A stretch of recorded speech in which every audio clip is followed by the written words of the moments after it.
Putin's power play in Syria. How to respond to Russia's intervention. By Angela Stent. Angela Stent is director of the Center for Eurasian, Russian, and East European Studies at Georgetown University, a senior fellow at the Transatlantic Academy, and the author of The Limits of Partnership, U.S.-Russian Relations in the 21st Century. Follow her on Twitter at Angela Stent. At the end of September, Russia began conducting airstrikes in Syria, ostensibly to combat terrorist groups. The strikes constitute Russia's biggest intervention in the Middle East in decades. Its unanticipated military foray into Syria has transformed the civil war there into a proxy U.S.-Russian conflict and has raised the stakes in the ongoing standoff between Moscow and Washington.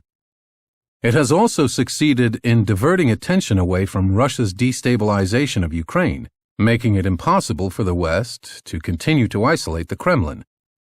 Russia is now a player in the Syrian crisis, and the United States will have to find a way to deal with it.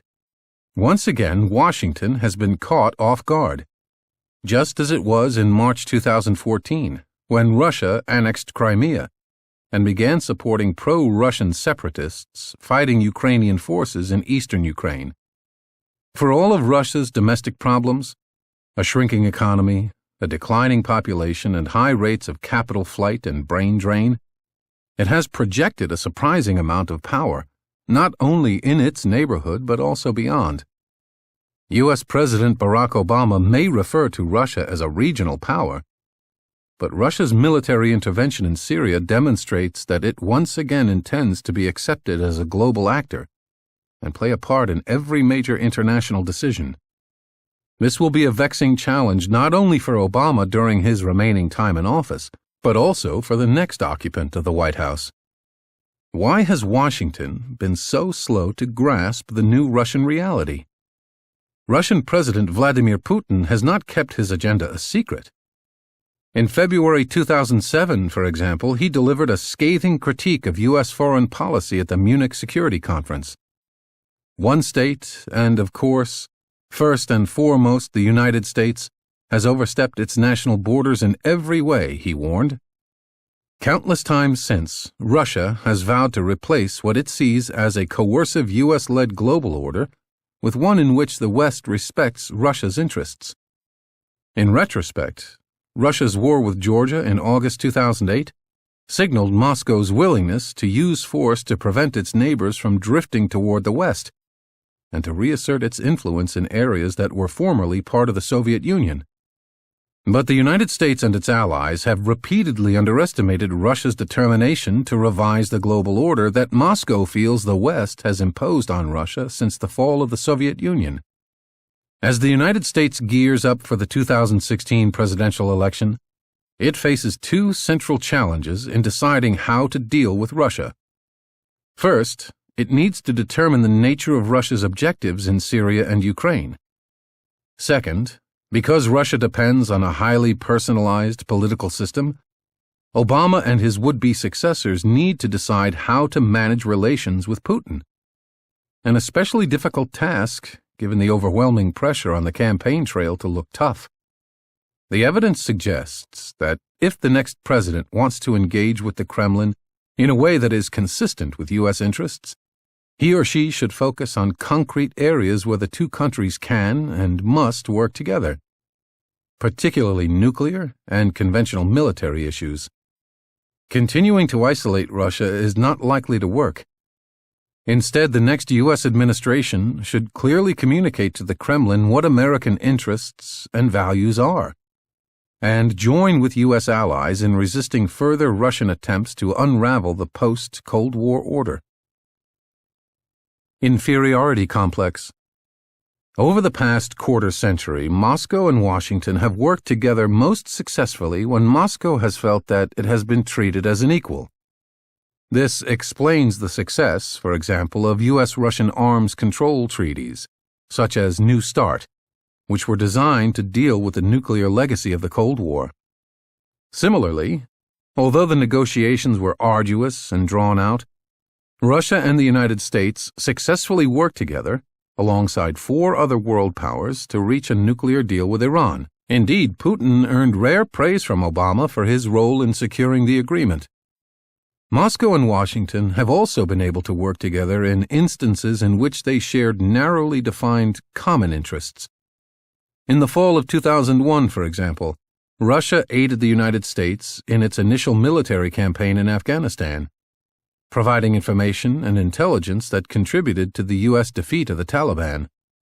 As Russia's former foreign minister, Igor Ivanov, subsequently explained, "We wanted an anti-terrorist international coalition like the anti-Nazi coalition. This would be the basis for a new world order." That rather lofty goal has remained predictably out of reach. And in fact, Russia and the United States have had difficulty maintaining their counter-terrorist cooperation, largely because they often disagree on which groups to designate as terrorist organizations. A problem that has cropped up most recently in regard to the various Syrian opposition groups. Nevertheless, Russia and the United States have been able to cooperate on other security issues, working together in 2013, for example, to eliminate the Assad's regime's stockpile of chemical weapons. In that instance, Russia took the initiative after the United States proved reluctant to act. Cooperation has been least successful on issues involving Russia's neighboring states and the NATO alliance. It has become clear that despite the West's numerous efforts in the 1990s to reassure Russia that an enlarged NATO would not represent a threat to Moscow, the United States and its allies have been unable to create a post-Cold War security architecture in which Russia feels that it has a stake. Perhaps doing so would have been impossible, especially given Russia's belief in its right to a sphere of privileged interests in the post-Soviet space and its desire to limit its neighbors' sovereignty. The wars in Georgia and Ukraine and the annexation of Crimea have represented in part Russia's answer to its perceived exclusion from the post-Cold War European security order. The same sense of grievance explains Putin's ongoing push to establish a new arrangement among the great powers that would give Russia more leverage on matters of European security. Specifically, Putin seeks an agreement that would ensure that no additional post-Soviet states will join NATO. Putin's big move. Putin's decision to intervene militarily in Syria is rooted in similar concerns about Russian power and influence. Russia has justified its foray into Syria as part of an effort to reduce terrorism by shoring up the Assad regime, which by the summer of 2015 was facing military setbacks. As Putin said in October, the collapse of Syria's official authorities will only mobilize terrorists. Right now, instead of undermining them, we must revive them, strengthening state institutions in the conflict zone. Although Moscow may not be wedded to Syrian President Bashar al-Assad in the long run, it is adamantly opposed to anything that would weaken the rule of secular strongmen in the Middle East. Hence, Putin's repeated denunciations of U.S. support for opposition forces during the Arab revolts of 2011, and his anger over the NATO military action against Libya that year, which led to the ouster of Libyan dictator Muammar al-Gaddafi. In Putin's eyes, the disorder in Iraq, Syria, and North Africa, combined with the rise of the self-proclaimed Islamic State, also known as ISIS, demonstrates the failure of the West to think through the consequences of undermining the authoritarian states in the region. Putin fears that chaos in the Middle East will strengthen Islamic extremism on Russia's borders, in the neighboring states of the former Soviet Union, and potentially in Russia itself. At the same time, Russia's actions are designed to guarantee that Moscow will have a decisive say in who rules Syria, even in a hypothetical post-Assad future. By using military force in Syria, Moscow is sending a message to other regional players.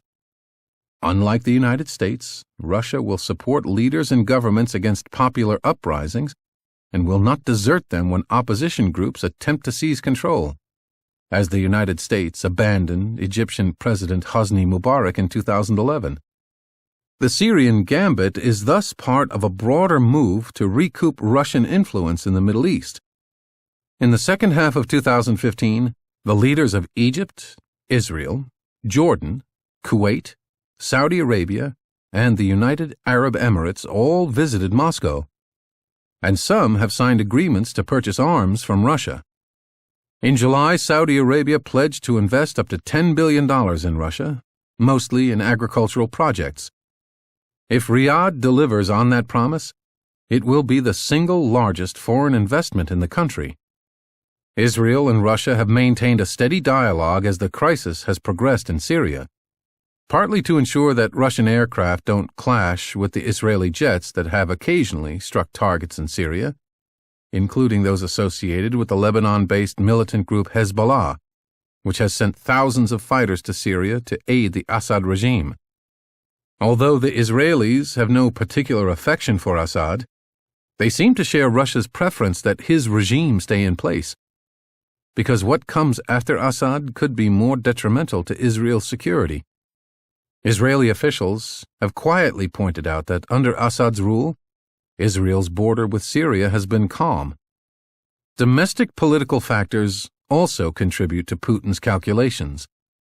The sanctions that the United States and the EU levied against Russia after its annexation of Crimea have hit hard, especially when combined with the global fall in oil prices and pre-existing structural problems in the Russian economy. The Kremlin has sought relief by freezing the conflict in the Donbas region of Ukraine. A ceasefire between Ukrainian forces and Russian-backed separatists has been in force since early September, and both sides have pulled back some of their heavy weaponry, although sporadic reports of fighting have surfaced since then. Putin has calculated that the ceasefire and the decision by pro-Russian separatists to postpone local elections in eastern Ukraine may lead to the partial lifting of EU sanctions. Moreover, by making the Ukraine crisis appear to be headed toward resolution, Russia intends to shift the focus from its role as an instigator of conflict to its new role in Syria as a responsible leader in the global campaign against terrorism. Russia has presented its intervention in Syria as a counter-terrorist operation that will reduce the number of refugees leaving Syria for Europe. But Moscow's policy could have the opposite effect. In fact, by November there had already been a 26% increase in the number of Syrian refugees, according to the Office of the UN High Commissioner for Refugees, further exacerbating Europe's migrant crisis. The Russian bombing campaign may have contributed to the upsurge in refugees. Moreover, Russian airstrikes, in support of the Alawite-led Assad government, which Sunni extremists consider to be an apostate regime, may both encourage more Russians to join ISIS, more than 4,000 people from Russia and Central Asia have already done so, and further alienate Russia's own Sunni population, which numbers about 20 million. Putin has insisted that Russia has no interest in taking sides in a sectarian dispute and is merely fighting extremism. But this may be a hard sell domestically, as some Russian Muslims question Russia's support of a regime that bombs its Sunni population. And Russia has not acknowledged that the Assad regime's brutal treatment of its own population is a recruiting tool for ISIS. Putin's intervention in Syria has sent a mixed message.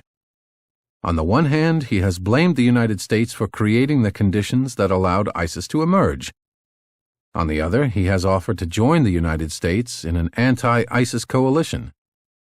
In remarks last October, Putin said, "Syria can become a model for partnership in the name of common interests, resolving problems that affect everyone, and developing an effective risk management system." Yet unlike in Afghanistan in 2001, Moscow and Washington do not agree on the identity of the enemy. Although they both see ISIS as a major threat, Russia has bombed Syrian opposition groups that the United States has supported, and Washington sees Assad's rule as a major part of the country's problems. Thanks to these differences, it will be difficult for Russia and the United States to work together in Syria. Until recently, Washington's preferred policy was to avoid clashes in Syrian airspace, cautiously increase the presence of the U.S. military on the ground, observe Russian actions from the sidelines, and wait to see whether Russia would get pulled into a quagmire. But the November 13 terrorist attacks in Paris may have changed Washington's calculations and given new impetus to join U.S.-Russian efforts to deal with Syria and ISIS. At the G20 summit in Turkey soon after the attacks, Obama and Putin agreed to support a ceasefire in Syria and intensified diplomatic attempts to end the civil war.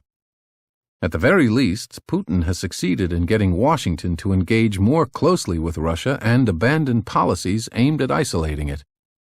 If part of Putin's main goal in Syria is to force Washington to recognize Russia's importance in the Middle East, it is worth asking whether Putin sees that recognition as an end in itself or as an initial step toward a tripolar world in which China, Russia, and the United States make the major decisions, a cherished aspiration of some Russian pundits.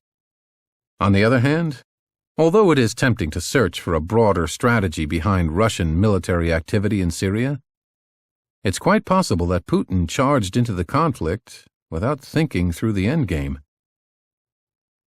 Getting real about Russia.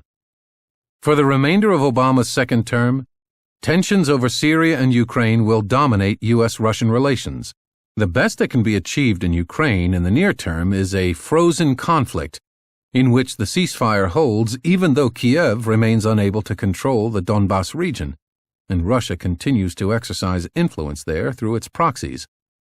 The most the United States is likely to do is continue its modest economic and political support for the Ukrainian government, which is struggling to address systemic problems of corruption and economic disorder. Although some in the U.S. government have argued for more economic and military assistance to Ukraine, including the provision of lethal defensive weapons, the White House has consistently refused to do this for fear of further provoking Russia, and it is unlikely to change its policy in 2016. Meanwhile, it will be a continuing challenge for Moscow and Washington to work together in Syria to combat ISIS. But short of more robust and direct U.S. military engagement, for which there is little domestic support after the wars in Afghanistan and Iraq, Washington has limited options. U.S. Secretary of State John Kerry has spearheaded discussions with Russia and other key players, including Iran and Saudi Arabia, on how to end the Syrian civil war and transition away from an Assad-led government. Russia and the United States will continue to work together in this way, but securing agreement on a post-Assad Syria will be a major challenge. Direct military cooperation in Syria is highly unlikely, meaning that there are few prospects for Russia and the United States to work together other than on making sure their respective military operations stay out of the other's way. Even if the United States finds an effective way to respond to Russia's moves in Syria, or even cooperate with the Russians there, there is no guarantee that Putin won't try to assert Russia's military presence elsewhere. He has surprised the West twice in recent years, and may yet have other ambitions. Iraq has hinted that it may ask Russia for help in fighting ISIS. When asked in October about whether Russia would intervene in Iraq, Putin replied that Russia had not yet received a request from Baghdad. Russia has also indicated that it will not stand by if the situation in Afghanistan deteriorates further, as this would threaten Russia's neighborhood by destabilizing Central Asia. The next occupant of the White House will have to define U.S. interests in Syria and Ukraine, determine the extent to which Washington should counter destabilizing Russian moves in those countries and elsewhere, decide when and where the United States should cooperate with Russia, and consider, as U.S. options become more limited because of shrinking resources and public opinion, whether the West is ready to acknowledge that Moscow has in fact succeeded in modifying the rules of the game in its favor in both Syria and Ukraine. Since the collapse of the Soviet Union, 4 U.S. presidents have tried to reset relations with Russia and find a more productive way to interact with Moscow, and each attempt has ultimately failed. Russia has not evolved in the way the West believed it would in the 1990s. The United States has to deal with the Russia that exists, not the one Americans might wish for. Indeed, for the foreseeable future, Washington should expect the U.S.-Russian relationship to be defined by tension and antagonism, rather than cooperation. The next U.S. president should not attempt another reset. He or she should work with Russia on issues on which Moscow and Washington share clearly delineated common goals, in Syria and elsewhere. Issues the two countries can work on together include keeping nuclear weapons from Iran and North Korea, and managing emerging resource and security issues in the Arctic. But the next president should also clearly define and defend U.S. interests, and accept that so long as the Kremlin continues to portray the United States as its main enemy, dedicated to weakening Russia and the primary source of all its troubles, common action on shared goals will be shaky and elusive. This has been an Audible Studios production of Foreign Affairs, January-February 2016, Volume 95, Number 1.